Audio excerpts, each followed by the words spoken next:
மீன்களை சாப்பிடும் பொழுது இன்னொரு மிக முக்கியமான பயன் என்ன கிடைக்குது அப்படின்னு இன்றைய அறிவியல் சொல்லுது அப்படின்னா, ஒமேகா 3 ஒமேகா 6 அப்படிங்கிற கொழுப்பு அமிலங்கள் மீன்கள்ல இருந்து தான் கிடைக்குது. இந்த ஒமேகா 3 ஒமேகா 6 பற்றி நடக்காத ஆராய்ச்சிகளே இல்லைன்னு சொல்லலாம். பல நாள்பட்ட நோய்களில், உதாரணமாக சக்கரை வியாதி இருக்குது, இரத்த கொதிப்பு இருக்குது, இல்லைன்னா புற்றுநோய் கூட்டத்தில் ஏதாவது ஒரு நோயில் நம்ம மருத்துவம் எடுத்துக்கிட்டு இருக்கோம். அப்போ நமக்கு நிறைய ஆன்டி ஆக்சிடென்ட்ஸ் வேணும். நாட்பட்ட நோய்கள் எல்லாத்துக்குமே இந்த ஒமேகா 3 ஒமேகா 6லேருந்து வரக்கூடிய ஆன்டி ஆக்சிடென்ட்ஸ் மிக மிக அவசியமாக இருக்குது. சாதாரணமாக நம்மளுடைய சமையல் எண்ணெய்களில், பெரும்பாலான எண்ணெய்களில் இந்த ஒமேகா 3 ஒமேகா 6 மிக மிக குறைவான அளவில் தான் இருக்கும். குறிப்பாக நம்ம கடுகு எண்ணெய் பயன்படுத்தினா அது நமக்கு கிடைக்கும். செக்கில் ஆட்டிய நல்லெண்ணெயில் கொஞ்சம் கிடைக்கும்.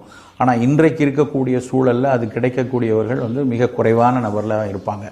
அப்போது அதுக்கு மாற்று அப்படின்னு எடுத்து பார்த்தீங்கன்னா இந்த ஒமேகா 3 இருக்க